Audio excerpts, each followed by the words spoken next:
ನಮಸ್ತೆ. ಓದ್ತಾ ಇರುವಂತಹ ಪುಸ್ತಕದ ಹೆಸರು ಮ್ಯಾನೇಜ್ಮೆಂಟ್ ಭಗವದ್ಗೀತೆ ಯಶಸ್ಸಿಗೆ ಕೃಷ್ಣನ ಸೂತ್ರಗಳು, ಬರ್ದಿರೋದು ಮಹಾಬಲ ಸೀತಾಳ ಬಾವಿಸರ್.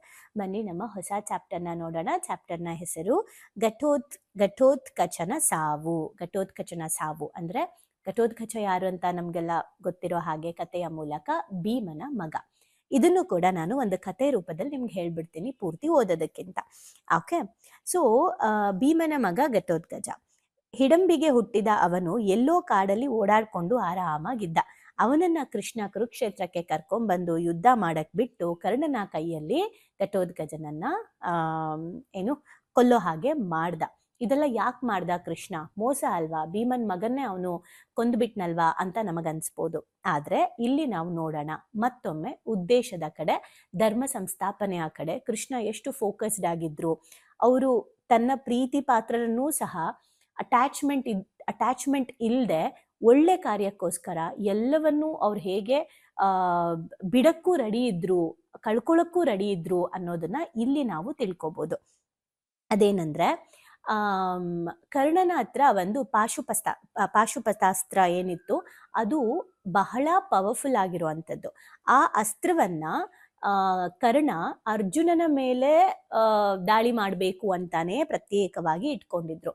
ಏನಾದ್ರೂ ಅವರು ಆ ಅಸ್ತ್ರದಿಂದ ಅರ್ಜುನನ ಮೇಲೆ ದಾಳಿ ಮಾಡಿದ್ರೆ ಅರ್ಜುನ ಉಳಿತಾ ಇರ್ಲಿಲ್ಲ. ಅರ್ಜುನ ಅಲ್ಲ, ಯಾರು ಉಳಿತಿರ್ಲಿಲ್ಲ. ಯಾಕಂದ್ರೆ ಅದು ಅಷ್ಟು ಪವರ್ಫುಲ್ ಆದಂತಹ ಅಸ್ತ್ರ ಆಗಿತ್ತು, ಅದು ಕರ್ಣನ ಹತ್ರ ಇತ್ತು.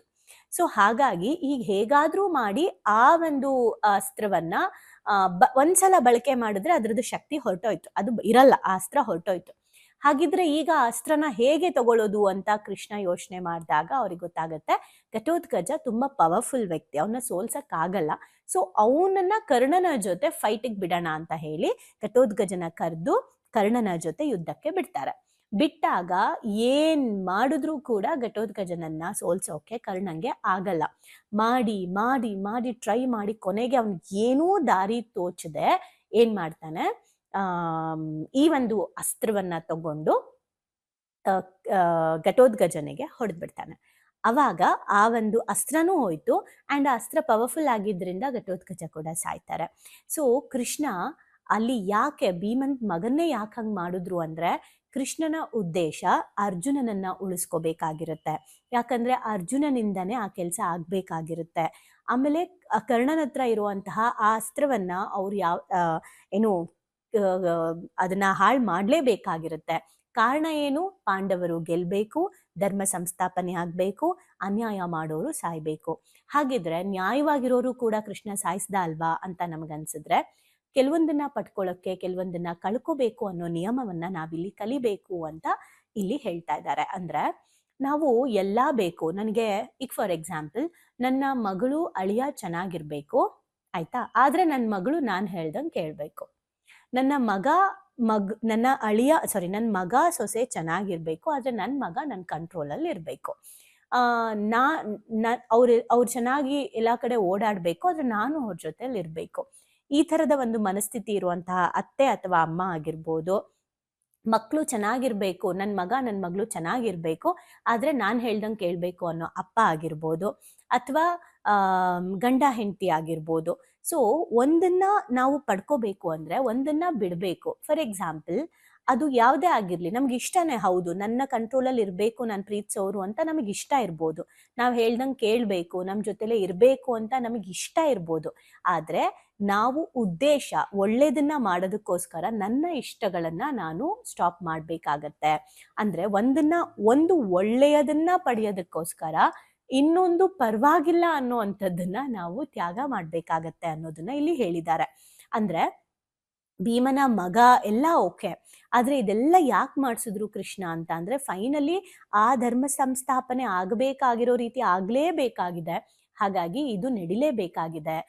ಕೃಷ್ಣಂಗೂ ನೋವಾದ್ರೂ ಸಹ ಆ ಅಟ್ಯಾಚ್ಮೆಂಟ್ ಇಲ್ಲದೆ ಅವರು ಉದ್ದೇಶದ ಕಡೆ ಸ್ಪಷ್ಟತೆ ಇತ್ತು. ಹಾಗೆ ನಾವು ನಮ್ಮ ಜೀವನದಲ್ಲಿ ನನಗೆಲ್ಲರೂ ಬೇಕು, ಅವರೂ ಬೇಕು, ಇವರು ಬೇಕು ಅನ್ನೋದಕ್ಕಿಂತ ನಮ್ಮ ಸೆಲ್ಫ್ ಗ್ರೋತ್ ಏನಿದೆ ಅಂದ್ರೆ ಒಬ್ಬ ವ್ಯಕ್ತಿಯನ್ನ ನೀವು ನಿಮ್ಮ ಬೆಳವಣಿಗೆಗೋಸ್ಕರ ಯೂಸ್ ಮಾಡ್ಕೊಳ್ಳಿ ಅಂತ ನಾನು ಹೇಳ್ತಾ ಇಲ್ಲ. ಆದ್ರೆ ನಿಮ್ಮ ಅಭಿವೃದ್ಧಿ, ಆತ್ಮದ ಅಭಿವೃದ್ಧಿ, ನಿಮ್ಮ ಮೆಟೀರಿಯಲಿಸ್ಟಿಕ್ ಲೈಫ್ ಬಗ್ಗೆ ಹೇಳ್ತಾ ಇಲ್ಲ, ನಿಮ್ಮ ಆತ್ಮದ ಅಭಿವೃದ್ಧಿ, ನೀವು ಮಾಡ್ತಾ ಇರುವಂತಹ ಒಂದು ಕೆಲಸದ ಒಂದು ಏನು ಅಭಿವೃದ್ಧಿಗೋಸ್ಕರ ಸಮ್ಟೈಮ್ಸ್ ನೀವು ಕೆಲವರನ್ನ ಕಳ್ಕೊಳ್ಳೇಬೇಕಾಗತ್ತೆ, ಕೆಲವು ಸಂಬಂಧಗಳನ್ನ ನಾವು ಬಿಡ್ಲೇಬೇಕಾಗತ್ತೆ, ಬೇರೆ ದಾರಿ ಇಲ್ಲ. ನಾವು ಕೂತು ಯೋಚನೆ ಮಾಡಬೇಕು.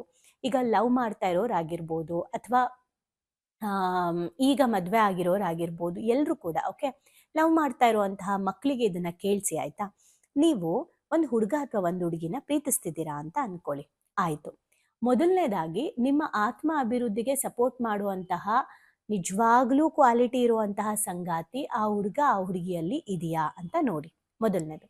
ಎರಡನೇದು, ನಿಮ್ಮ ಆತ್ಮ ಅಭಿವೃದ್ಧಿಗೆ ಅಡ್ಡಿ ಆಗ್ತಾ ಇದೆ ಅನ್ನೋದಾದ್ರೆ ನಾನು ನನ್ನ ಏನು ಪ್ರೀತಿಯನ್ನ ಬಿಡಬೇಕಾ ಅಥವಾ ನನ್ನ ಉದ್ದೇಶವನ್ನ ಬಿಡಬೇಕಾ ಅಂತ ಗಮನ ಕೊಡಿ. ಸೊ ಅವಾಗ ನಿಮಗೆ ಕ್ಲಾರಿಟಿ ಸಿಗುತ್ತೆ, ಓಕೆ ನನಗೆ ಪ್ರಯಾರಿಟಿ ಯಾವುದು ಅಂತ.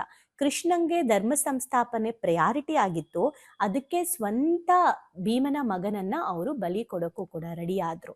ಅಂದ್ರೆ ಅಟ್ಯಾಚ್ಮೆಂಟ್ಸ್ ನಮ್ಮನ್ನ ಉದ್ದೇಶಗಳನ್ನ ಪೂರ್ತಿ ಮಾಡೋಕೆ ಬಿಡೋದಿಲ್ಲ. ಯಾವಾಗ ಅಟ್ಯಾಚ್ಮೆಂಟ್ಸ್ನ ಬಿಡ್ತೀವಿ, ನನ್ನ ಉದ್ದೇಶ ಮುಖ್ಯ ಅಂತ ಹೋಗ್ತೀವಿ, ಆಗ ಯಾರು ಬರಬೇಕು ಅವ್ರು ಬರ್ತಾರೆ, ಯಾರು ಇರಬೇಕು ಅವ್ರು ಇರ್ತಾರೆ, ಯಾರು ಹೋಗ್ಬೇಕು ಅವ್ರು ಹೋಗ್ತಾರೆ, ಎಲ್ಲವೂ ಆಲ್ರೆಡಿ ಡಿಸೈನ್ಡ್ ಆಗಿರುತ್ತೆ. ಆ ಡಿಸೈನ್ ಹೆಂಗೆ ನನ್ನ ಲೈಫಲ್ಲಿ ಡಿಸೈನ್ ಆಗ್ತಾ ಇರುತ್ತೆ. ನಾವು ಕಷ್ಟಪಟ್ಟು ಡಿಸೈನ್ ಮಾಡ್ಕೋಬೋದು, ಈಸಿಯಾಗೂ ಡಿಸೈನ್ ಮಾಡ್ಕೋಬೋದು. ಸೊ ಈಸಿಯಾಗಿ ಡಿಸೈನ್ ಮಾಡ್ಕೋಬೇಕು ಅಂದರೆ ನಾವು ಅಲರ್ಟ್ ಆಗಿರಬೇಕು. ಸೊ ಓವರ್ ಆಲ್ ಈ ಚಾಪ್ಟ್ರಲ್ಲಿ ನಿಮಗೇನು ಅರ್ಥ ಆಯಿತು, ನೀವು ನಿಮ್ಮ ಗುರಿ ಸಾಧನೆಗೋಸ್ಕರ ನಿಮ್ಮ ಉದ್ದೇಶ, ಒಳ್ಳೆ ಉದ್ದೇಶಕ್ಕೆ, ಮತ್ತೆ ಅದು ಸ್ವಾರ್ಥಕ್ಕಲ್ಲ, ಉದ್ದೇಶಕ್ಕೋಸ್ಕರ ನೀವು ಯಾವುದಾದ್ರೂ ತ್ಯಾಗ ಮಾಡಿದ್ದೀರಾ ಆ್ಯಂಡ್ ಆ ತ್ಯಾಗ ನಿಮ್ಮ ಲೈಫ್ಗೆ ಇವತ್ತು ಅನ್ಸುತ್ತಾ, ಹೌದು ಆ ತ್ಯಾಗ ನನ್ನ ಲೈಫ್ಗೆ ಬೆಸ್ಟ್ ಆಗಿದೆ, ಹೌದು ಈ ಡಿಸಿಷನ್ ನನಗೆ ಒಳ್ಳೇದೇ ಕೊಟ್ಟಿದೆ ಅಂತ ನಿಮಗೆ ಅನ್ಸುತ್ತಾ? ಯಾವುದಾದ್ರೂ ಮಾಡಿದರೆ, ನೀವು ಅನಿಸಿದ್ರೆ ಅದನ್ನು ನೀವು ಕಮೆಂಟಲ್ಲಿ ತಿಳಿಸಿ. ತುಂಬ ಜನಕ್ಕೆ ನಿಮ್ಮ ಕಮೆಂಟ್ ಕೂಡ ಒಂದು ಲರ್ನಿಂಗ್ ಆಗುತ್ತೆ. Thank you. ಭಾವನೆಗಳಿಗೊಂದು ಶಾಲೆಗೆ ಬಂದು ತುಂಬಾ ಖುಷಿ ಆಯ್ತು. ಲೈಫಲ್ಲಿ ತುಂಬಾ ಅಂದ್ರೆ ತುಂಬಾ ಕ್ಲಾರಿಟಿ ಬಂದಿದೆ. ತುಂಬಾನೇ ಬದಲಾವಣೆ ಆಗಿದೆ. ನಂಗೆ ತುಂಬಾ ಖುಷಿ ಇದೆ ನಾನು ಇಲ್ಲಿಗೆ ಬಂದಿರೋದು. ನನಗೆ ತುಂಬಾ ಖುಷಿ ಆಗ್ತದೆ. ಪ್ರತಿಯೊಂದಕ್ಕೂ ಸ್ಫೂರ್ತಿ ಸಿಕ್ಕಿದೆ, ನೆಮ್ಮದಿ ಸಿಕ್ಕಿದೆ. ಒನ್ ವರ್ಡ್ ಅಲ್ಲಿ ಹೇಳ್ಬೇಕಂದ್ರೆ ಇಟ್ ಈಸ್ ಅಲ್ಟಿಮೇಟ್. ಲೈಫ್ ತುಂಬ ಕಾಂಪ್ಲಿಕೇಟ್ ಅನ್ಕೊಂಡಿದ್ದೆ, ಬಟ್ ಈ ಕ್ಲಾಸಿಗೆ ಸೇರಿದ್ಮೇಲೆ ತುಂಬ ಈಸಿಯಾಗಿ ಅರ್ಥಪೂರ್ಣವಾಗಿ ಹೇಗೆ ಜೀವಿಸ್ಬೇಕು ಅನ್ನೋದು ಗೊತ್ತಾಯ್ತು. ಆಕ್ಚುಲ್ ಆಗಿ ನಂಗೆ ತುಂಬಾ ಖುಷಿ ಇದೆ ನಾನು ಇಲ್ಲಿಗೆ ಬಂದಿರೋದು. ಈ ಒಂದು ವರ್ಕ್ಶಾಪ್ ಬಂದಿರೋ ಉದ್ದೇಶ ಅಂದರೆ ತಾರಾ ಮೇಡಮು ಏನೇ ಕೊಟ್ಟರು ಒಂದು ಅದ್ಭುತವಾಗಿ ಸ್ಪೆಷಲ್ ಆಗಿ ಕೊಡ್ತಾರೆ ಅನ್ನೋ ನಂಬಿಕೆ ಇದೆ. ಈ ಒಂದು ವರ್ಕ್ಶಾಪಲ್ಲಿ ಇನ್ನೂ ಅದ್ಭುತವಾಗಿ ಸಿಗ್ತದೆ ಅಂತ ನಂಬ್ಕೊಂಡು ಬಂದಿದ್ದೀನಿ. ಖಂಡಿತ ಆಗುತ್ತೆ. ಡೈಲಿ ಹೊಸ ಹೊಸ ಟಾಪಿಕ್ ನಾವು ಡೈಲಿ ವೇಟ್ ಮಾಡ್ತಾ ಇರ್ತೀವಿ, ಇವತ್ತೇನು ಹೇಳ್ಕೊಡ್ತಾರೆ, ನಾಳೆ ಏನು ಹೇಳ್ಕೊಡ್ತಾರೆ ಅಂತೇಳಿ. ನಾನು ಎಲ್ಲರಿಗೂ ಹೇಳೋದಷ್ಟೇ, ಅವ್ರು ಕೊಡೋ ಎಲ್ಲ ಟಾಸ್ಕ್ನು ಚೆನ್ನಾಗಿ ಫಾಲೋ ಅಪ್ ಮಾಡಿದರೆ ನಿಮ್ಮ ಜೀವನ ಇನ್ನೂ ತುಂಬ ಚೆನ್ನಾಗಿರುತ್ತೆ.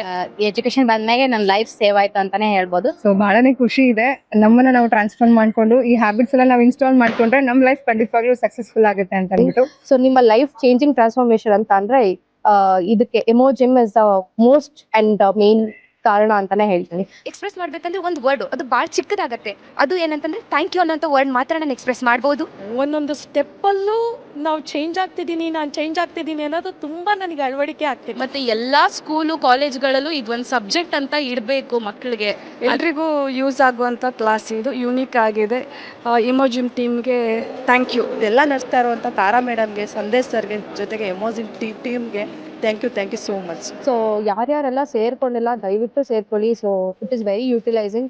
ಲೈಫ್ ಲಾಂಗ್ ಯಾರಿಗಾದ್ರೂ ಚಿರಋಣಿಯಾಗಿರ್ತೀವಿ ಅಂದರೆ ಅದು ಸಂದೇಶನ ಮತ್ತು ತಾರಾ ಮ್ಯಾಮ್. ಸೊ ಬನ್ನಿ ಭಾವನೆಗಳಿಗೊಂದು ಶಾಲೆನ ಎಂಟರ್ ಆಗಿ ಅದನ್ನ ಫೀಲ್ ಮಾಡಿ. ಅಂದ್ರೆ ರಿಕ್ವೆಸ್ಟ್ ಮಾಡ್ಕೊಂತಿದ್ದೀನಿ ನಿಮಗೆ, ಇದರಿಂದ ಲಾಸ್ ಆಗೋದಂತೂ ಏನೂ ಇಲ್ಲ, ಬಟ್ ಲೈಫಲ್ಲಿ ತುಂಬಾನೇ ಪಡ್ಕೊಂತೀನಿ ನಾನು. ಅದಕ್ಕೆ ನಾನು ಶೋರ್ ಗ್ಯಾರಂಟಿ ಕೊಡ್ತೀನಿ ನಾನು. ಎಲ್ಲೋ thank you to Tara ma'am and Sandesh sir. Thank you to whole my ಎಮೋಜಿಮ್. Thank you.